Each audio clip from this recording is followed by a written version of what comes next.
All right, Tigers, here we go. 5-1 podcast on the impeachment of Clinton. So let's make sure we're good with a few things here, okay? So the issue that we talked about yesterday, this battle between the Democrats and the Republicans, led into the election of 96. And even with all the issues growing at this point, notice that Clinton was again able to pick off some southern states. He did very well in the West and held a pretty sizable lead, 379 to 159.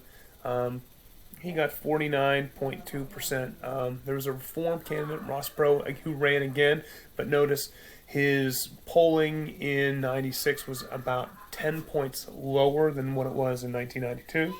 And Bob Dole, Republican senator from Kansas, performed very well. This leads us into the impeachment of the president. And where does this start? Well, the whole story, guys, starts with this deal about Whitewater.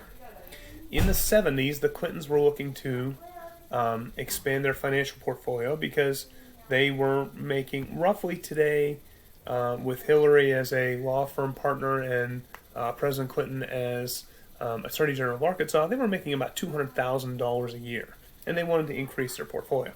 So they entered into a land venture with friends of theirs along the Arkansas River to possibly build vacation homes for Northerners wanting to have a vacation home along the river and just be able to enjoy the mountain views and hiking and things of that nature. Well, that deal ultimately fell through. But the question was, why did the Clintons lose less money in the land deal than their investors, the McDougalls? So that was always out there at that point. It sort of came to a head in 1994 when a former employee in the state of Arkansas by the name of Paula Jones accused the president of sexual harassment. Unconfirmed reports were that he was sitting there and he asked her to have sex with him when he was naked. Okay? Clinton wins the case. Jones appealed to a higher court. And then the case was settled with a non-disclosure agreement for $850,000. If she ever says anything about the case, she has to give the money back, and she'll probably be countersued by the Clinton administration. Excuse me. Now note that this is during the midterms of 94, which helped lead to Newt Gingrich taking over with the Republicans at that time.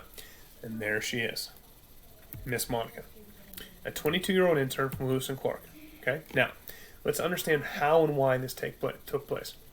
During the 1990s, Republicans were upset with the budgets that the president was putting out. And some of the laws that he was trying to enact. So what they basically did is they allowed the government to shut down. Which sort of happened a couple years ago under the Trump administration, where a budget wasn't hammered out, and then the government was allowed to stop working, national parks, Social Security checks, all those things like that, right?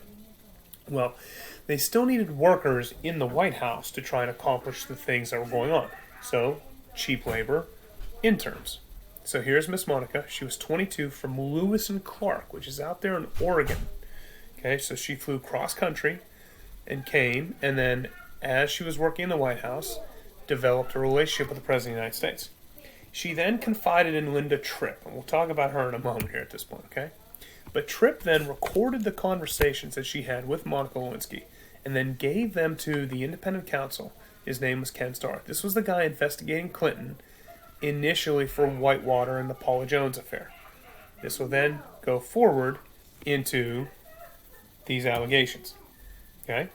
By the way, that's George Stephanopoulos, who's now an ABC News guy, but he was one of the advisors to President Clinton, right? So Clinton was accused of numerous sexual affairs. There she is with her famous beret. Okay, we saw that in the SNL clip. Okay, with Saddam, right? So there's Linda Tripp. There's the independent counsel, Ken Starr. Now, other people came forward and accused the president of the same thing. Former Playboy playmate Jennifer Flowers, Kathleen Willey, who then worked for the McCain campaign. And what happened was enough pressure was put on the White House that President Clinton had to testify on videotape about these issues, especially Whitewater and Paula Jones.